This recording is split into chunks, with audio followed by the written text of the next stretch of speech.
The first time I realized a simple shed could turn into a full-blown winter crisis was a night I found a bright orange notice on my windshield, half buried in slush. According to the association, my oversized accessory structure might cause plows to struggle turning in the alley, and if any vehicles needed towing because of snow buildup, the cost could be pinned on me. The same paragraph hinted at a possible special assessment to cover community-wide snow management disruptions. Like my little project had just put the entire mountain at risk. I stood there in the quiet dark, breath fogging in the cold air, wondering how a structure built for rakes and shovels could snowball into financial threats and towing warnings. Somewhere between that flimsy notice and the way the board had started talking about my yard, I sensed that this was less about safety and more about control, and I knew I was going to push back. Wind scraped along the siding as I walked around to the backyard, checking the shed like it might have grown overnight. It sat square in the corner against the back fence, snow on its pitched roof, motion light glinting off the metal latch. From the alley, you could still see the full width of the drive and the plow route. There was room for a truck, a plow, and a snowblower if anyone wanted to prove it. The shed looked solid and harmless, a practical answer to mountain life. But to our board, it had become a symbol of me not knowing my place. That night, as the snow fell in soft sheets under the streetlight, I realized this was turning into a full-scale homeowners association drama, the kind people tell only when the dust finally settles. If you have never lived in a mountain HOA, you might not understand how quickly snow becomes power. Whoever controls the plows, the parking rules, and the warnings controls how people live from November to April. You learn to park on the right side of the cul-de-sac, to move your car when the plow guy texts, to shovel beyond your property line, so your neighbor can get to work. These little routines feel like community, until someone decides to use them like levers instead of share habits. My shed sat right in the middle of that tension. A small wooden box holding tools and salt suddenly turned into the villain of the winter. We had moved to Silver Ridge, Colorado, 3 winters earlier, chasing mountain air and quiet nights after years of city traffic. The HOA brochure had talked about trails winding behind the houses, private snow removal, and architectural harmony, which sounded vague but harmless. I had skimmed the CC and RS like everyone else, mostly concerned with whether I could grill on the deck and keep a small fire pit on the patio. Sheds were mentioned, but the language was muddy, something about outbuildings in rear yard subject to reasonable size and material standards, buried in Section 8.2. Back then, I assumed that reasonable actually meant reasonable. The board at Silver Ridge was a tight little circle. There was a president, Mrs. D, who wrote long emails about property values and our brand as a community. The treasurer, Mr. K, never spoke much in meetings but always nodded at whatever Mrs. D suggested, like a metronome in a sweater vest. Then there was a contracted landscaper, a guy named Rick who ran a company called Alpine Outlook. Technically not on the board, but always lurking at meetings, promising better snow management and stricter enforcement. Outside the clubhouse, you would see them huddled together, motioning toward houses, occasionally jotting down addresses in a notebook. They liked the rules, and they liked being the ones to interpret them. The first winter in Silver Ridge felt magical. Snow piled high on the roofs. The mountain shadows stretched long across our cul-de-sac, and kids built forts out by the trailhead. The plows came early, scraping and humming under the dim streetlights, leaving neat berms at the edges of driveways. We stacked our shovels and rakes in the garage, the snow blower wedged between bikes and storage bins. Every time I tried to find something, I ended up moving 3 other things, muttering about how a small shed out back would solve everything. My wife, Lena, kept saying we should ask first, but the board had already denied someone's request for a tiny greenhouse, and I had a feeling a formal architectural application would get dragged out forever. That second winter, I really started to see the pettiness. Mrs. D began sending seasonal reminders about compliant holiday lights and approved wreath sizes. A neighbor got cited because his wreath had colored lights instead of white. Another was told the plastic sleds leaning against their porch were visual clutter visible from the common area trail. Snow softened everything, but the tone of those emails cut through like ice. The board, for all its friendly branding, enjoyed drawing lines and then acting like anyone who crossed them was attacking the community. It was subtle at first, Just a fine here and there, a warning taped to a door, but the pattern was hard to ignore. By the time the third winter rolled around, I had given up on a garage ever being usable without a complete shuffle. Every storm meant dragging wet shovels across the car's hood, hunting for ice melt behind boxes, trying not to knock down the holiday decorations. The solution felt obvious: a small, sturdy shed in the back corner of the yard, near the gate that opened to the alley, hidden from the street, right against the fence, as out of the way as possible. I measured, sketched, and carefully checked the setback lines printed on the plat map we had gotten at closing. Everything looked compliant. The association talked a big game about working with homeowners, so I figured as long as I stayed within the basic rules, we would be fine. Then the landscaping contract changed. The board announced that Alpine Outlook was now in charge of not just mowing and plowing, but compliance observation. It meant that Rick and his crew, the same people driving the plow trucks, were now being paid extra to report violations they saw while working. They called it efficient. Everyone else quietly called it having eyes everywhere. It did not take a genius to see that if Rick could find more violations, he could justify stricter routes, more hours, maybe even a bigger contract. The shed I was planning went from a personal project to a potential item on his list, though I did not know it yet. I built the shed in late November, just after Thanksgiving, during one of those dry spells where the sky was blue, but the ground still crunched with old snow.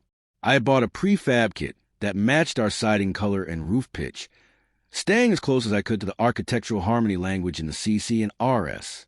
It was 8 feet by 10 feet, tucked into the rear corner, with a narrow gravel path leading from the back gate. Standing in the alley, you could see it clearly, but it did not stick out beyond the fence line or block any obvious route. When the sun set early and the cold deepened, I stepped back and felt this quiet satisfaction. Finally, the shovels, rakes, and salt buckets had a real home. For a couple of weeks, nothing happened. Snow fell in feathery sheets. The plow trucks rumbled through in the early mornings, and life went on. I moved everything into the shed, labeling bins and hanging tools on hooks, savoring the feeling of opening a door and finding exactly what I needed.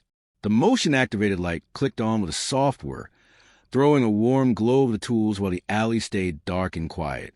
From inside the kitchen, I could see the shed to the back window, like a calm little outpost keeping order in the chaos of winter. If this was going to become a full-blown HOA versus homeowner saga, it hid that fact well at first.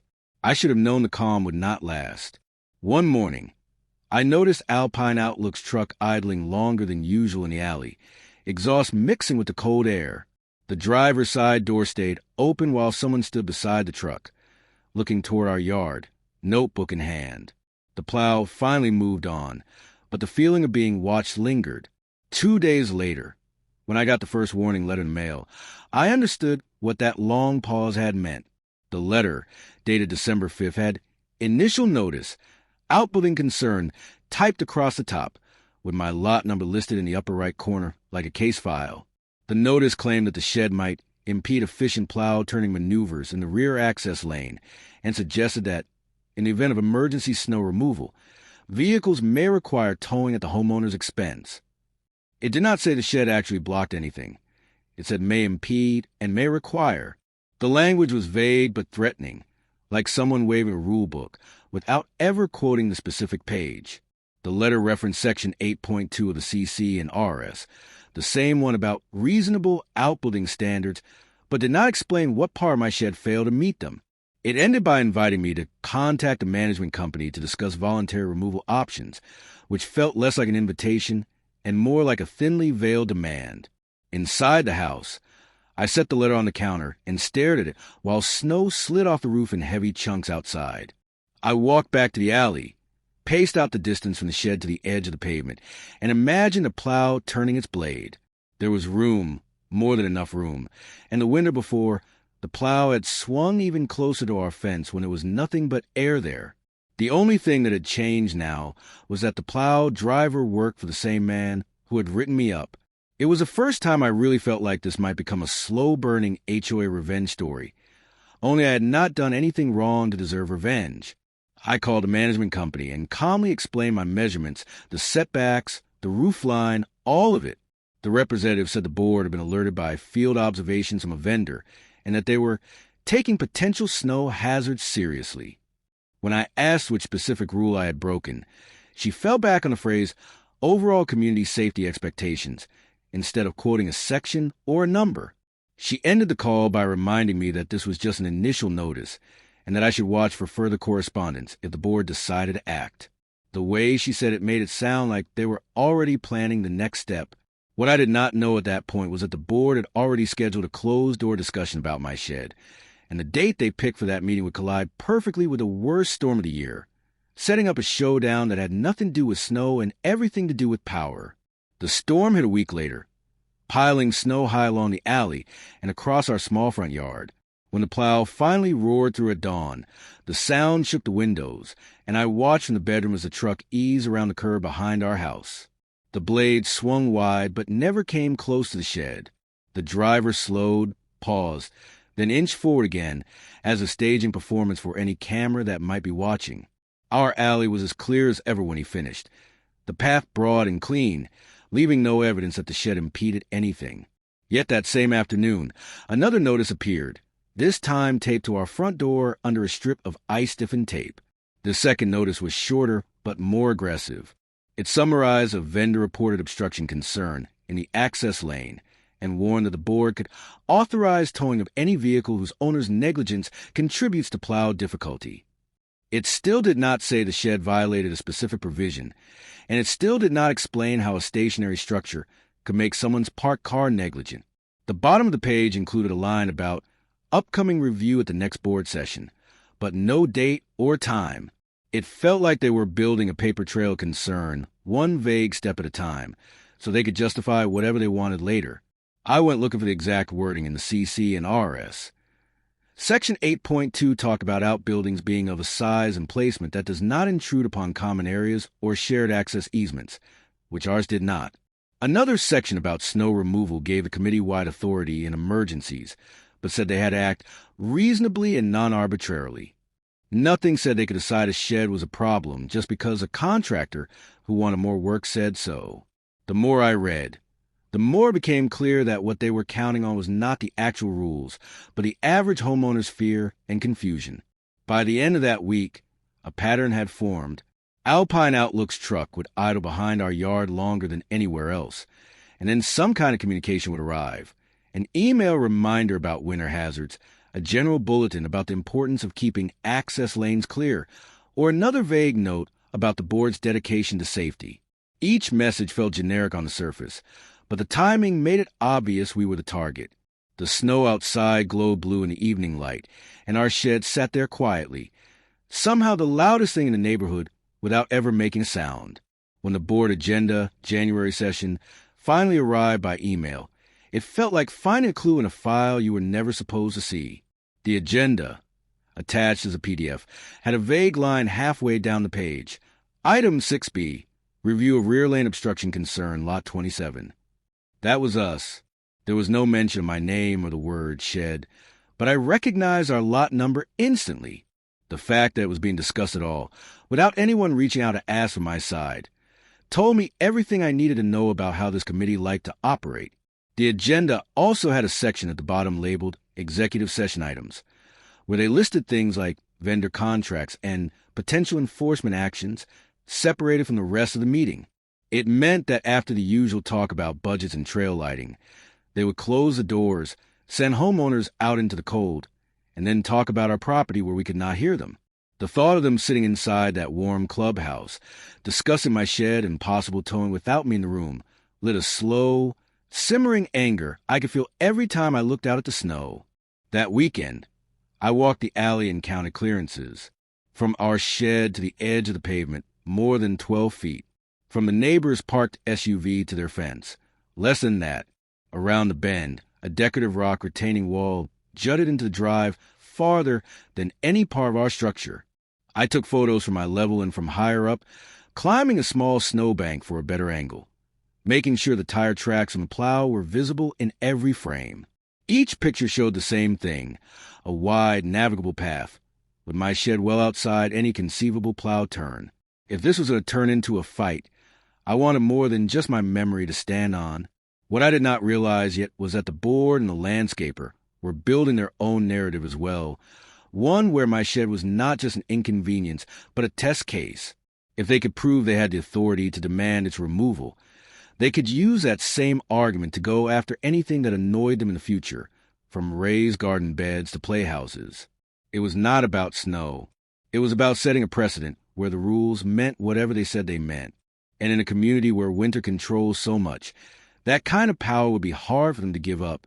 The week before the January meeting, the air in Silver Ridge felt heavier, like the cold itself had thickened with worry. Every time I walked past the clubhouse, I imagined my lot number printed on papers inside, a topic to be handled, not a person to be heard.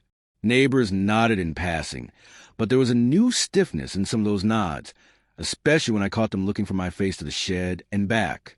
The shed, which had once been a private little convenience, had become a kind of silent announcement. Here is a house that refused to stay perfectly flat and featureless. As the days ticked closer to the meeting, I started counting not just inches of snow, but the ways the board might twist those inches into evidence. The night of the meeting, the sky over the clubhouse was a dull gray dome, reflecting the parking lot lights off old snowbanks. Inside, the folding chairs creaked as Homeowner sat down, coats half-zipped, cheeks still red from the cold.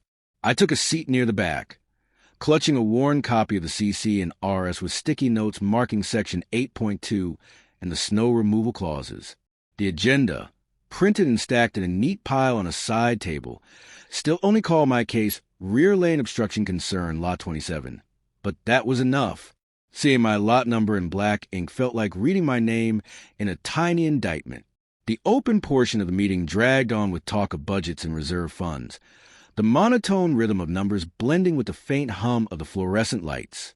When they reached the agenda item about rear lane obstructions, Mrs. D mentioned concerns raised by our snow management vendor and stressed that the board was committed to staying ahead of potential hazards. She never pointed at me or said my name, but I felt every head in the room tilt just slightly toward the back where I sat. I waited for an invitation to comment or at least a question, but none came. They moved on as if the matter was already decided, saving the real conversation for the closed-door executive session that would follow. When they announced the transition to executive session, everyone not on the board was asked to step outside. We filed past a refreshment table and out into the cold, boots crunching on the salted walkway. Through the frosted glass of the clubhouse windows, I could see blurry silhouettes rearranging chairs around the long table. Somewhere in that room, my shed was now an agenda item tied to snow, safety, and whatever else they wanted to throw in. I stood under the yellow wash of the parking lot light for a moment, feeling the sting of winter wind on my face, and made a quiet decision. If they were going to discuss my property without me, I was going to learn everything about theirs that the rules allowed. 2 days later, a thick envelope arrived in the mail, the association logo printed neatly in the top corner. Inside was a hearing notice, Lot 27, dated January 18th and stamped with the words Emergency Compliance Session, in bold near the top. The notice said the board had determined a potential violation related to obstructions in the rear lane snow removal path and scheduled a hearing for the end of the month. It warned that failure to attend could result in fines, towing charges, and possible special assessment to remediate snow hazards. There was again that word possible, doing all the heavy lifting while revealing nothing specific. The hearing notice did something the earlier letters had not. It finally slapped a number onto the vague threats. In a paragraph near the bottom, it mentioned that remedial costs may be assessed to Lot 27 up to $1,500 if the board deems the structure non-compliant. That line hit harder than the talk of towing. This was no longer just a question of principle. It was a kind of money that wrecks month-to-month plans, the kind that makes you look twice at every grocery receipt. Outside, snowflakes drifted steadily past the window, soft and silent, while inside my head, everything felt loud. I studied the hearing notice like it was an exam sheet. The date, January 30th, was circled. The line about due process referenced the governing documents, but there was no clear explanation of who would present evidence, who could speak when, or what standard they would use to decide if my shed was really a violation. The only concrete references were to Section 8.2 and a general snow management safety clause that seemed to be cobbled together from different parts of the CC and RS. It reminded me of a term paper that quoted a lot of sources, but never actually made a direct point. As the hearing date approached, the snowstorms intensified, as if the mountain itself wanted a front row seat to the mess. The plow trucks came earlier and stayed longer, scraping the lanes until spark trails flashed from the blades. Each time they passed our house, I watched from the kitchen window and counted the seconds the truck spent behind our shed. The pattern was obvious: slow near our lot, speed up everywhere else. It felt like they were staging difficulty where none existed, hoping the number of times they hesitated would look like evidence when they told their story. I was not the only one noticing changes. A neighbor at the far end of the alley had a curved retaining wall that pushed into the drive much farther than our shed ever did. Yet their snow banks were cleared neatly. No notices taped to their door, no official letters in their mailbox. Another house had a row of trash bins that seemed to permanently hug the pavement, but no one appeared to care. The difference was that these obstacles belonged to people the board liked, or at least people who avoided drawing attention. My shed, by contrast, had become convenient proof that the committee was vigilant.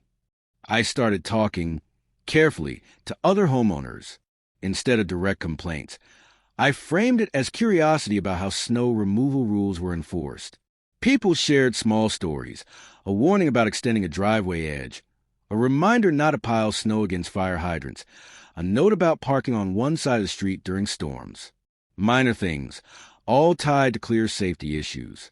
No one had ever heard of an outbuilding being labeled a snow hazard, especially one set back off the lane.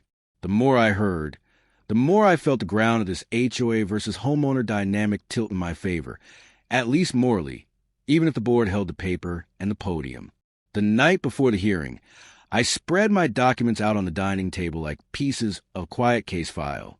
The initial notice dated December 5th, the second door notice, the board agenda, January session, PDF I printed, and now the hearing notice, Lot 27, dated January 18th.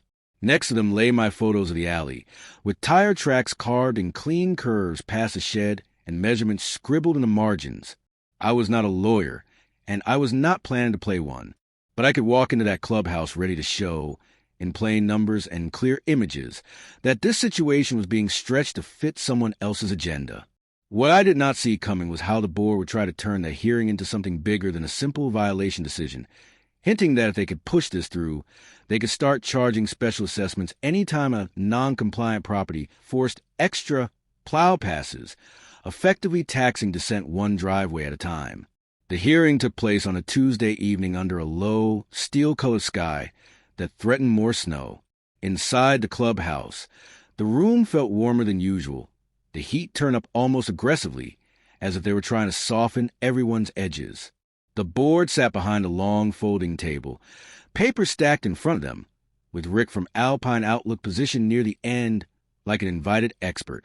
A small digital recorder blinked red on the table, capturing every word, while the faint roar of the furnace filled the gaps between sentences. The setting was simple, but the power imbalance was impossible to miss. They opened the session by summarizing the concern raised regarding an outbuilding in proximity to the rear snow access lane. The president referenced field reports from their snow management vendor indicating that plows had difficulty turning the corner safely. She used phrases like potential liability and ensuring no lot creates risk for others, which sounded noble when spoken quickly. The treasurer mentioned increased time and fuel costs in that part of the alley, suggesting that other homeowners should not have to bear the burden created by a single non-compliant structure. I listened, counting how many times they said potential, possible, and may instead of naming concrete incidents. When it was my turn to respond, I focused on facts. I described the shed's measurements, the distance from the edge of the pavement, and the consistent width available for plows to pass. I mentioned that the CC and RS did not ban sheds, only required them to avoid common areas and access easements, which mine did. I laid out printed photos showing tire tracks on the plow curving easily past the shed after major storms, with the dates written on the backs. I said that I was not opposed to safety, but that the rules needed to be applied in a way that was consistent and rooted in the actual documents, not in the contractor's personal preference. Rick from Alpine Outlook offered his part next. He described how the plow had to swing wider around the corner near our lot and mentioned tight clearances when ice built up along the fence line. He did not have photos, just scattered notes. When I asked if he could identify a single instance where the plow had actually been blocked or a car had needed towing because of my shed, he admitted there had been no such event so far, but said that, as a professional, he had to anticipate future hazards. The board members nodded softly at that phrase, as a professional, like it was the final word on the subject. Then came the part that showed their hand. The president explained that if the board deemed the shed non-compliant, they could order its removal and assess costs associated with the extra snow management they believed it caused. She reminded me that the governing documents allowed the association to recoup expenses arising from a homeowner's violation, including any additional snow removal passes, towing coordination, or contracted labor. She repeated the number $1,500 as a possible upper limit, adding that this was not a fine, but a cost recovery. It was a neat little dodge around the idea of capped fines, turning everything into an invoice for supposed extra services. When the hearing ended, they said they would take the matter under advisement and notify me in writing. That phrase hung in the air like a draft. I stepped back out into the cold, feeling the sharp by the wind on my face. Snow swirled in the parking lot lights, and the board's cars sat lined up near the door, each one parked a way that would be cleared perfectly by the plows. Standing there, I realized this was no longer just about my shed. It was a pilot project for something bigger. Flexible rules they could bend into a revenue stream whenever they wanted. This was an HOA nightmare in slow motion, playing out with polite phrases and stamped envelopes instead of raised voices. The decision letter arrived a week later in another thick envelope. Inside, the board determination, Lot 27, declared that the shed was incompatible with safe snow access and must be removed within 30 days. It stated that if the shed remained after that deadline, the board reserved the right to schedule removal and remediation and assess associated costs to the homeowner, not to exceed $1,500. It cited the same broad sections as before, still without naming a specific clause that defined my structure as non-compliant. At the bottom, the letter mentioned that this action would serve as guidance for future obstruction concerns elsewhere in the community. There was precedent laid out in black and white.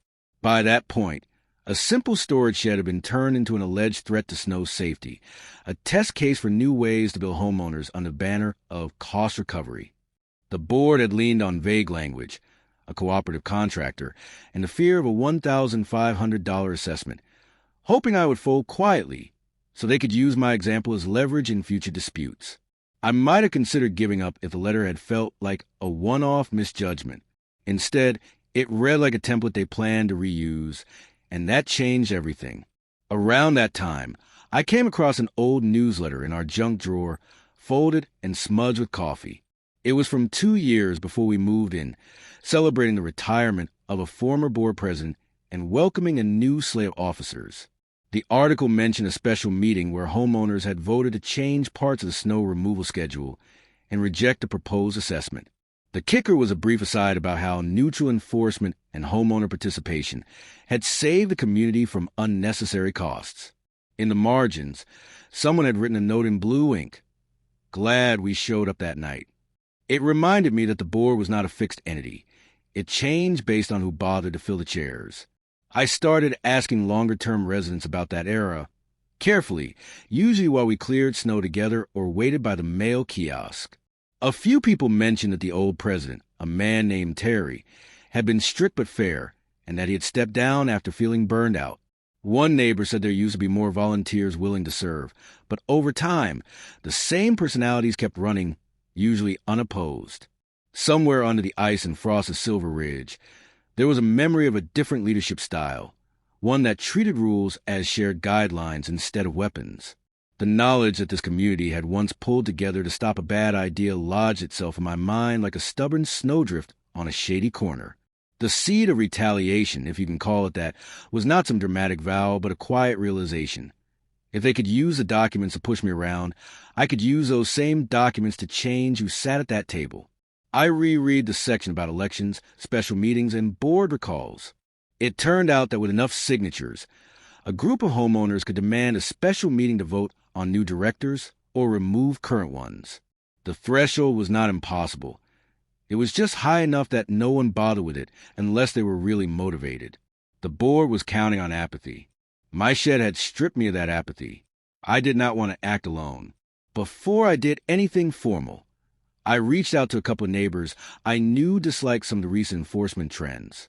Instead of dramatic speeches, I presented the board's letters, the photos of the alley, and the board determination Lot 27 they had just sent. I pointed at the line about using my case as guidance. People did not need much convincing once they saw how loosely the board had used the rules, especially when they realized the same logic could be applied to their fences, patios, or even the way they stacked firewood. The annoyance that had simmered under the surface for years finally had a focal point. That was when someone mentioned that Terry, the former president from the old newsletter, still lived in Silver Ridge, quietly minding his own business at the far end of the loop. He had not attended a board meeting in a long time and avoided conflicts now, but people remembered that he knew the documents inside and out. The idea of bringing him into this made something click into place. Instead of going on a solo crusade, I could help build a slate of candidates who understood the association's history and cared more about stability than about flexing power. One icy evening, as the last light faded behind the ridge and the streetlights buzzed to life, a small group of us gathered in my living room. Wet boots lined the entryway, and the smell of melting snow mixed with the faint scent of coffee. On the table lay a printed petition for a special meeting template, a copy of the CC&R section on recalls and elections, and a short list of names we thought might be willing to step up as new board candidates, including Terry and a couple of longtime residents tired of the constant tension. Outside, the wind rattled the eaves, but inside, the mood felt surprisingly steady. We mapped out a plan. First, we would collect the required signatures to force a special meeting where homeowners could vote on a partial board replacement. Second, we would recruit a slate of candidates who understood both the rules and the community's actual needs. Snow cleared, homes maintained, and a bit of breathing room for ordinary imperfections. Third, we would use my shed case and the paper trail attached to it as an example of why the current leadership had lost the plot. We agreed that the goal was not revenge in the destructive sense, but course correction. Still, there was no denying the petty satisfaction in imagining their faces when they realized the problem homeowner had turned their own system against them. None of us knew then that the very letters they had sent to intimidate me would end up stapled to petition packets, circulated door to door, and quietly read at kitchen tables all over Silver Ridge, turning their show of strength into the most public embarrassment of their tenure. Cold air seeped through the gaps in our front door as we started knocking on neighbors' homes with the petition. At first, it felt awkward to stand on familiar porches with a clipboard in hand, the snow squeaking underfoot and porch lights casting long shadows over the signatures we had already collected. But every time we unfolded the board's decision letter and pointed to the line about using my case as guidance for future obstruction concerns, people's expressions changed. They saw that the shed was not just about my yard. It was a test balloon for a new way of extracting money and obedience. That mix of quiet frustration and fear turned into ink on paper faster than any speech could have done. Within a week, we had the required number of signatures and a few extras, all neatly listed on a petition for a special meeting, with the date March 2nd typed at the top, like a small declaration of intent. We requested a meeting to vote on removing 2 current board members and electing replacements, Mrs. D and the treasurer, Mr. K, the core of the enforcement machine. We proposed a replacement slate that included Terry, the old president from a newsletter, and 2 longtime residents known more for shoveling neighbors' driveways than for patrolling minor violations. The petition language was calm and procedural, but the stack of signatures gave it a quiet weight. When we delivered it to the management company, I watched the receptionist's eyes widen just slightly as she counted the names. The board's response came in the form of a long email addressed to fellow homeowners, sent late on a Friday, when they thought fewer people would be paying attention. They framed the petition as a small group's reaction to necessary safety measures and warned that removing experienced board members could destabilize snow removal planning and raise costs for all. They never mentioned my shed by name, but they referenced an ongoing rear lane issue and suggested that misinformation was spreading. The tone tried to sound calm and reasonable, but there was a sharpened edge to it, as if they could not quite hide how rattled they felt. If the email had been meant to scare people away from supporting us, it had the opposite effect. Neighbors forwarded it to each other with comments about how it never actually addressed the vague citations, the missing rule numbers, or the idea of using cost recovery as a flexible billing tool. When we followed up at doorsteps and over snow shovels, people were more willing to listen than before. They did not all love my shed, and some even admitted they preferred cleaner lines in the alley, but they did not like the thought of paying for extra plow passes every time a contractor wanted to pad an invoice. As we waited for the management company to confirm the special meeting, small signs of shift appear around Silver Ridge. A neighbor who had always avoided conflict asked if she could help hand out flyers with the meeting date once it was set. Someone else offered to drive Terry, who did not like winter driving at night. The board's usual updates about trail maintenance and lighting now sat between messages about governance stability and responsible interpretation of covenants, betraying the nerves behind the polished language. For the first time since the whole mess began, it felt like the shed's shadows stretched beyond our lattice fence and into the board's own sense of control. The real turning point, though, was not just a meeting we had forced. It was the moment the board realized that if they mishandled it, their own governing documents could be used to question every enforcement decision they had made over the past 2 years, opening the door to challenges they had never expected. As the special meeting approached, the association sent out an official notice titled Special Owners Meeting, Board Composition Vote, attaching a brief agenda excerpt that listed election/removal directors as the only business. The document looked ordinary, just another piece of HOA paperwork, but the single-page board agenda excerpt, special meeting, April 10th, I printed and slid into my growing file, felt like a ticket to something bigger. This was the same machinery they had used for years to cement their power, now rolling forward at our request. The night of the special meeting, a wet snow fell in steady curtains, blurring the edges of headlights in the parking lot and muffling the sounds of car doors closing. Inside the clubhouse, the air was heavy with the smell of damp jackets and coffee, and the low murmur of neighbors greeting each other built into a soft roar. This was the biggest turnout I had seen since we moved to Silver Ridge. People who had never attended regular meetings stood along the back wall, hats in hand, eyes flicking between the board table and the stack of ballots near the front. For once, the power dynamic did not feel quite so tilted. The management representative opened the meeting, reading from a notice and confirming that the petition threshold had been met. She explained that homeowners would be voting on whether to remove 2 current directors and replace them with candidates listed on a separate ballot. The board members sat stiffly, papers neatly aligned, faces arranged somewhere between polite and strained. Rick from Alpine Outlook was there too, off to the side, arms folded, gaze fixed on the floor. The shed, my shed, was not mentioned by name, but it hovered in the room like a quiet witness. Before ballots were handed out, there was a short period for homeowner comments. I kept my remarks focused on patterns, not personalities. I described a series of notices we'd received, the way vague language about potential hazards had been used to justify threats of towing and cost recovery, and the fact that no specific rule had ever been cited to define my shed as non-compliant. I mentioned the board determination, Lot 27, that promised to use my case as guidance for future actions, and I held it up so people could see the line for themselves. I said that leadership should not treat the rules as a menu of excuses, but as a set of shared boundaries. Terry spoke briefly, too, his voice rough but steady. He reminded everyone that the documents were there to protect both the community and individual homeowners, not provide endless flexibility for those in charge.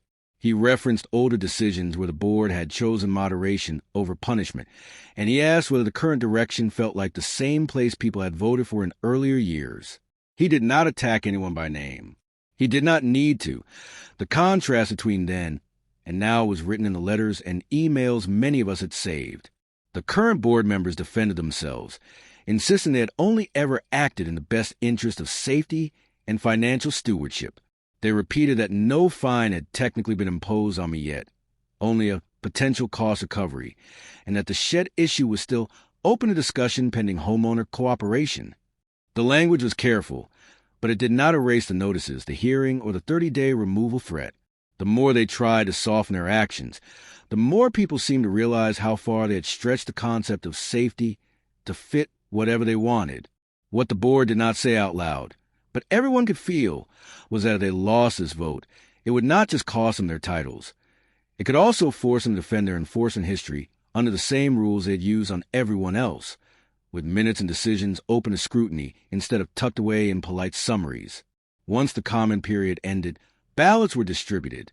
Each homeowner of record received one, with the option to check boxes for removal of Mrs. D and Mr. K, and to choose new candidates to fill the vacant seats if removal passed. The room went very quiet. You could hear the rustle of paper, the scratch of pens, the faint hum of the heater pushing warm air into the crowded space. I marked my choices with deliberate hand, folding the ballot with the same care I had used when sorting violation notices at my dining table weeks earlier. Ballots were collected in a clear plastic box and carried to a side table where 2 volunteers and the management representative began counting. The board members tried to look casual, but their eyes stayed fixed on that table, tracking each movement. Conversations resumed in low tones, the sound mixing with the occasional clink of a coffee cup and the whispered jackets being adjusted. The tension had a physical weight to it, pressing against the walls and lingering just above the carpet. Soft wind whistled against the clubhouse windows as the ballot count stretched on longer than anyone expected. People shifted from foot to foot, glancing at the clock on the wall, watching the volunteers arrange ballots into small stacks. At one point, the management representative paused, recalculating one tally, then nodded and continued. For all the drama that had led up to this moment, the final decision was coming down to quiet math and careful pencil marks.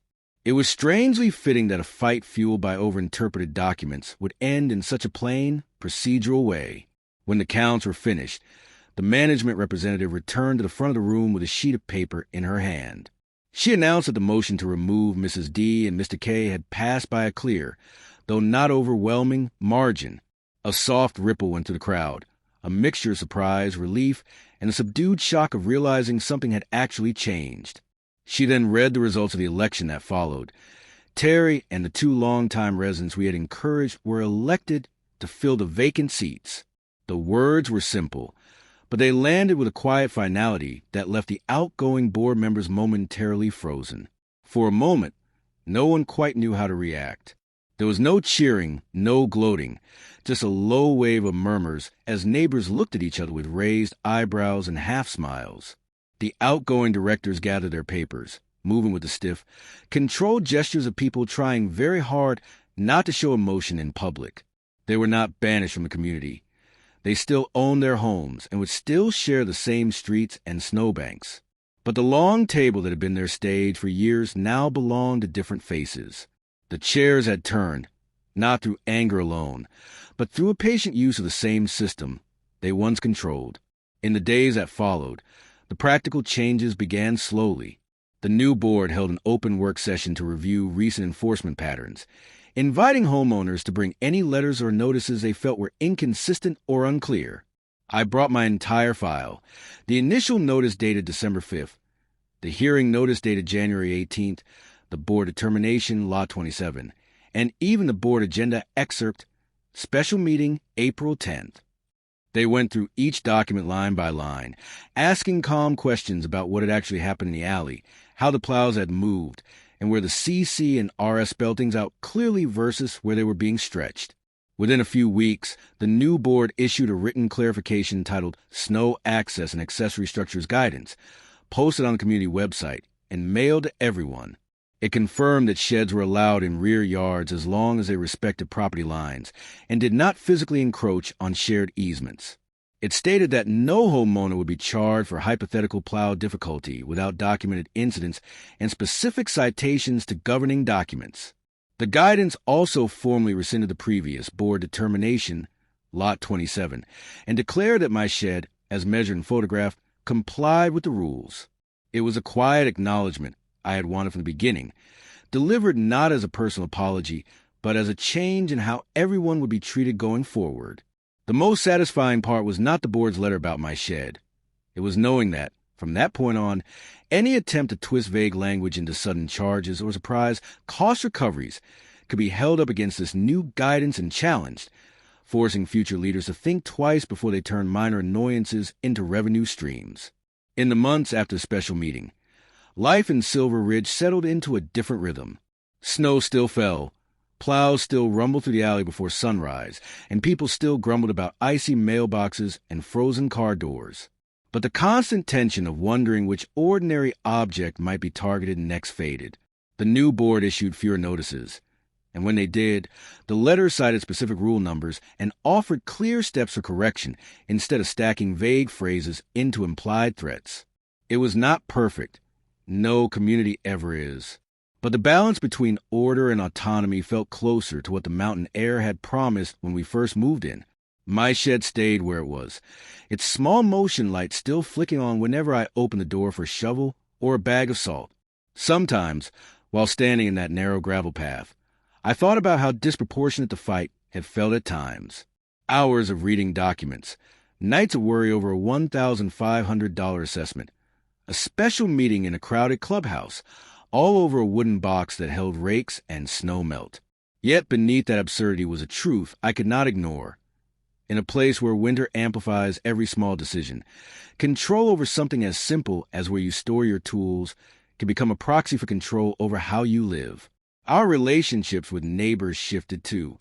People who once avoided board topics now shared stories about past conflicts, comparing them to what we had all just experienced. Some admitted that they had always assumed the board's interpretation of the rules was unchallengeable, simply because no one ever tried. Others said they felt a little braver now about asking questions when a notice landed in their mailbox. The mountain did not change, but the conversations happening at mail kiosks and beside snowbanks did, and that difference mattered more than I would have guessed. Looking back, the price of pushing back was not just measured in potential assessments or the risk of social friction. It was measured in time, energy, and the uneasy awareness that I would have to run into the former board members at neighborhood events and on snow-packed sidewalks. There was a cost to that, a quiet awkwardness that lingered for a while. But it was a cost I could live with. The alternative had been living with the knowledge that a few people could bend the rules to fit their preferences and bill the rest of us for compliance, all while insisting they were protecting us. In my folder at home, alongside the old notices and the rescinded determination, I kept one more document. The special meeting minutes, April 10th, which recorded the vote totals, the names of the new directors, and a short statement about homeowner participation in governance. It was not dramatic to read, just a record of who sat where and how many ballots shifted the balance. But I liked having it there, near the letters that had started this whole chain of events. It was proof that the same system that had threatened a needless special assessment had also contained the tools to stop it. Tell me your shed or snow HOA horror in one sharp line.